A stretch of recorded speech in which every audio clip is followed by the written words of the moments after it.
Hello, my magical Scorpios. I hope that February and the beginning of the Mercury retrograde has been treating you well. Of course, that's been working through some pretty tender parts of your world, of your heart chakra and your internal world and your home as we've been working through that in February. And March is a really powerful month.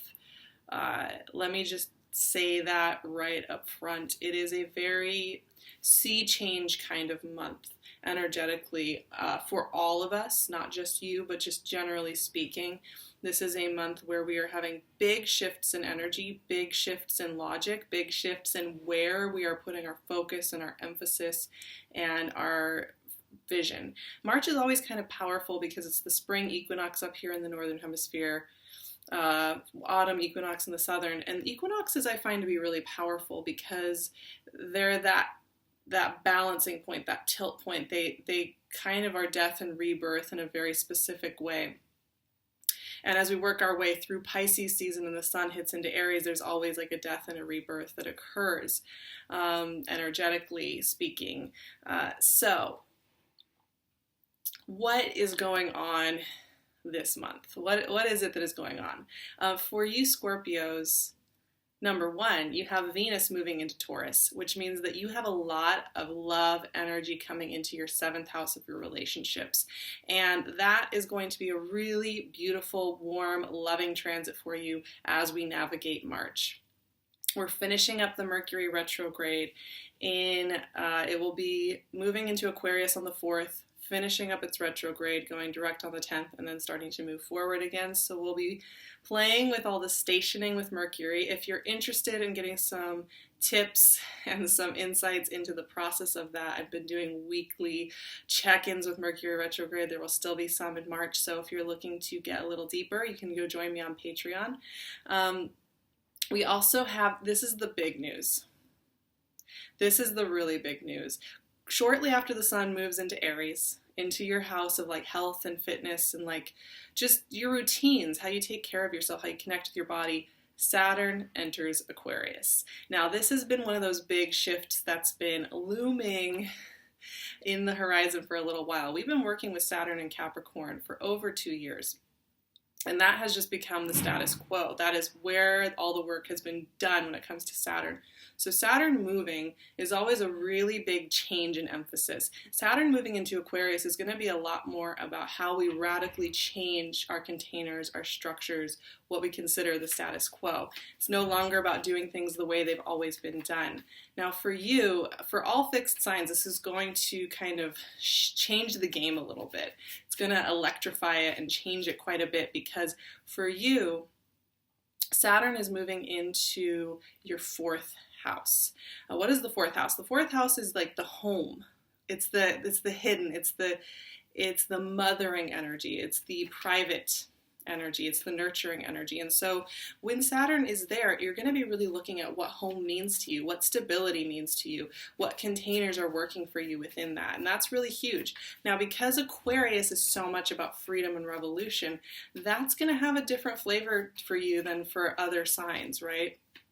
Now, we're only going to have Saturn and Aquarius into the summer.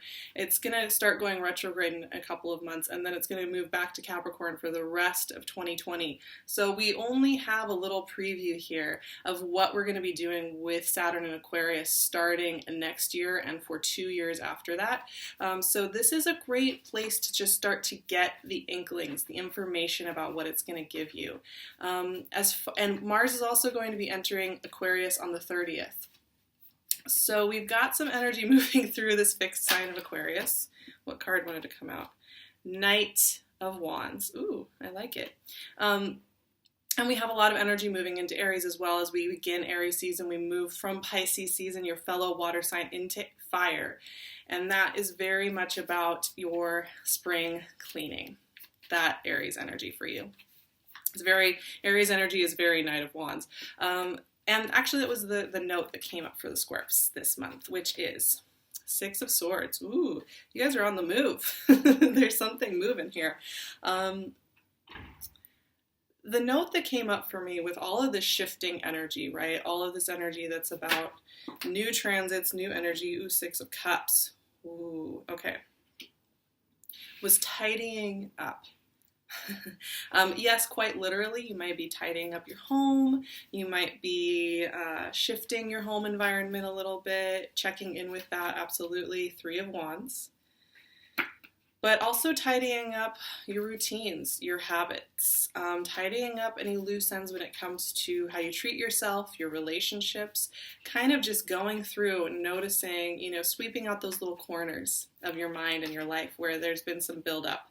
The Tower, my gosh, this card has been unstoppable at the beginning of 2020. It's been playing a huge role in the readings since the beginning of the year. Queen of Cups.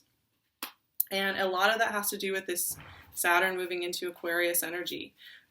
Aquarius wants to depose the old power structures in order to create freedom and release. Oh, Wheel of Fortune and Ten of Pentacles. Okay, wow. Scorps. Speaking of clearing away the cobwebs, clearing away the dust in the corners of your life, right? Equinox cleaning is the term I came up with for Scorpios.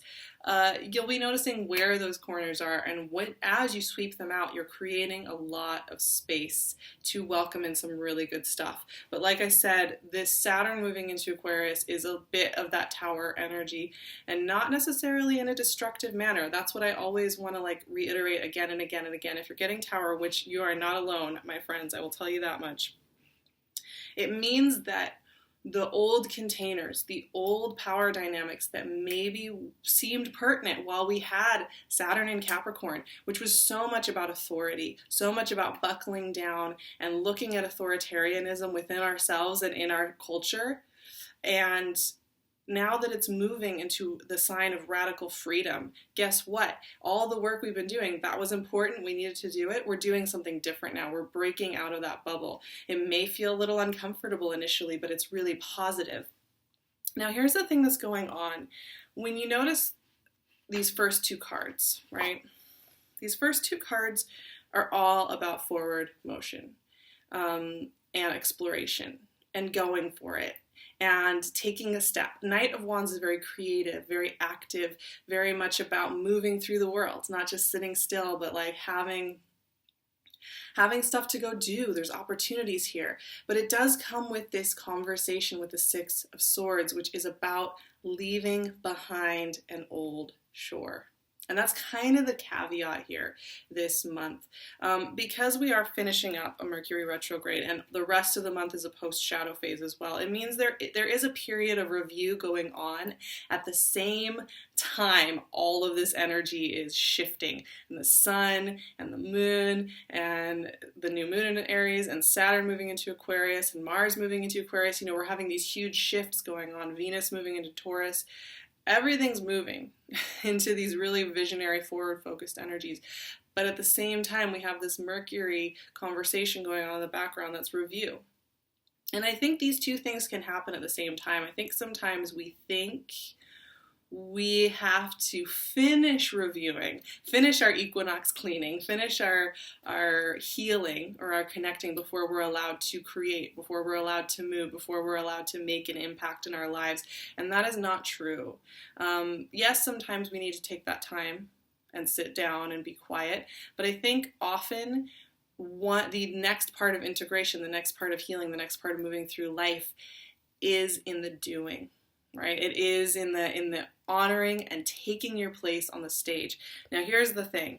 The reason I'm bringing up that period of review is because we do have the Six of Cups. And when you look at the Six of Swords and the Six of Cups next to each other, which you did get next to each other, these are all of the things, all the reasons why something used to work, why something used to be beautiful, why something's meant something to you in the past come up.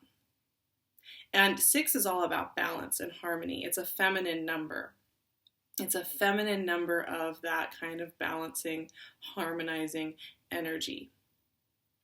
Here, the way that it's working with these two cards is it is asking you to be at peace with things having been good for you and that they are maybe moving away from you. Now, this does not have to do with like necessarily breakups. A lot of times if we're working with this type of energy, this is older stuff. This is stuff that's kind of snuck along with you on the journey, kind of snuck onto your carry-on bag and is hidden down in a pocket that you didn't know you were carrying with you until you kind of looked through the pockets. You said, oh, I still have this container. I don't really like it. And you release it. But it can be a little bit bittersweet because this can have to do with old versions of who you thought you loved, or old versions of what you thought you needed to be, or who you needed to be in the world. It can be about releasing those old constricting structures. Scorps, you guys are very faithful, loving, devoted people. And sometimes with that fixed sign energy, you can get yourself so hooked and locked onto something and feel that you need to hold on when you don't. You know, you have freedom. You also have the transformative power of being able to die and be reborn over and over again. Because here's the thing, you have something bigger to do. And yes, I'm going to include the tower with this energy, because the tower is toppling all this desire to stay in some old version of who you were, this old landscape. Yes, it's familiar. Yes, it's comfortable. Yes, it's something that you can get your mind wrapped around and you know all the perimeters of it. The tower is saying, and the Three of Wands is saying as well, we're not trying to do the familiar anymore. That's not the goal. We don't want to be doing familiar stuff, because the familiar does not always equal what's best for us. And we're getting to the point where some things that are familiar for you, some things that are comforting for you, are becoming actually more uncomfortable than the change itself. And like I said, tower, yes, I know it looks scary, but the thing here with this is clarity of vision. And the way that it comes across for me is kind of when you've been maybe through a stormy time, or a time where you've been retracing your old steps or going through kind of past lives or past years of your life here, and it hasn't been clear. It hasn't been clear. How do I move forward from here? And the tower is kind of that lightning in the middle of a really dark, stormy night where you see the new landscape and you get a glimpse of where it is you're meant to be going. And the thing is that the last three cards are so peaceful. They are so peaceful. They are so much about the good stuff in life and giving yourself permission to see it and to lock into it and to not focus on those dusty corners that we were talking about with the spring cleaning. It's fine to just sweep those out, because we have three amazing cards together here. Queen of Cups, Wheel of Fortune, 10 of Pentacles. This is beautiful. This is beautiful. These are about having a life, about a life full of intuitive guidance, listening to what you need in each day, and also building upon something in the long run. The seasons have shifted, my friends. They've been working on shifting for the last 6 months or so, to be honest. This is, for the Scorpio crew, this is something that's been building since last summer, last fall, this past year, and has hit this point in March with all this energy shift where you're seeing it clearly.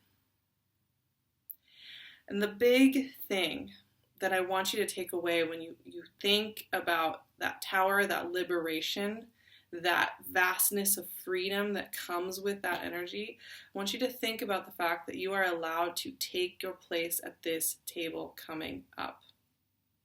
That you are allowed to own your space within that experience. You don't have to cut yourself off. You don't have to feel that you are unworthy of it. You don't have to keep going back to the old shore. In fact, that's not even really an option at this point. There's a kind of sense of there having been an agreement made that is now coming to fruition, and you are moving forward, and that is that. Yes, so I have some affirmations to go along with the power of this reading. and the fact that your shape is not staying the same. One thing before I get into the affirmations for the equinox and for the shift of Saturn is that there's a lot of energy moving into your 6th house, of how you connect with your body and how you take care of yourself, how you nurture yourself, and letting your physical body give you a lot of information and noticing where your routines are either keeping you trapped on that old shore or opening you up to the future. I think sometimes we think of the tower as being, about cataclysmic events, but sometimes the tower comes in as radically changing our lives via small shifts in our routine, in how we wake up in the morning, in what we put into our bodies, in who we pick up the phone for, in how we self-sabotage by giving when we don't feel like giving, by playing a role when we don't feel like playing a role, by giving our empathy away when we don't feel supported or loved or seen. There are so many places where you're going to be noticing those little shifts this month. So don't be looking for the big dramatic storm cloud that's going to come in and destroy your life. You're going to be noticing there are these guiding points that they're like bumpers that are keep you shifting, noticing, so that you're paying attention to where you're meant to be going, which is right here. Long-term commitments, deep-rooted security, long-term vision, powerful investments in who you are becoming, and the businesses you want to create, and the money you want to save up, in the relationships you want to honor. You're going to be noticing there are constant micro adjustments this month trying to get you to pay attention to where you can do those little shifts. Okay, so here are the affirmations for my Scorpio loves. My life changes and opens every time I allow myself to complete a small task. I listen to my body to tell me what to do next. I allow myself to rest and nurture anything that needs a bit more time. I take inspired action each day, and it feels easy and good. I love it. And it is a transformational time for you all. It is a skin shedding. You guys have this as one of your elements, is that you have, being water energy means that your ability to kind of go through those undulations of being and non-being is very innate to you. This is one of those times where you're going to be doing it, but kind of more in this grounded way, right? In this gentler, more subtle way. And I'm saying that, yes, I am saying that even with the tower in here. And I know there are going to be people in the comments that say that the tower only means bad news, but that is conditioning. We have been told that in order for our lives to be revolutionized and electrified, bad things have to happen first. That bad things will happen to you, that the only way to feel liberated and free and excited about life is to hit into really hard, harsh walls and be punished. The view of the tower as a really negative overturning of our lives is the view of the world being a punishing place. There's this punitive parent in the sky who is going to come down and strike you out. That is such a disempowered way of looking at the tower. And when you look at the tower as something that is emanating from you, the electricity emanating from you, yeah, can it be self-sabotaging? Yes. Can it be surprising? Yes. Can it sometimes be painful? Sure. But a lot of times we are more empowered to experience our experience than we ever realize. And when we see the tower as something that we are cultivating our electricity, we are cultivating our liberation, there's so much more empowerment in that. And quite honestly, that tower is surrounded by so much soft goodness. Your ships are coming in. Your intuitive clarity is coming in. Your rewards are coming in. So kind of keep that in mind in the context of this conversation. I will be doing a Saturn and Aquarius video on Patreon, as well as some great tools to work with this new logic we're going to be working through and to help us into the equinox. So I would love to see you over there. That's where I'm really offering a lot of my extra tools and resources if you're wanting to connect with me. I would really appreciate your support, and I just love offering those things up to you all.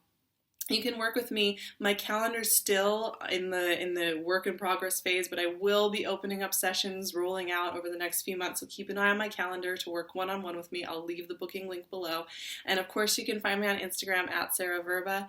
And as always, I'm wearing my bestie's jewelry, Tiffany at PinkLune. She's got rings, she's got pendants, she's got all sorts of magical goodies. Go check out her shop. She's already giving you that discount.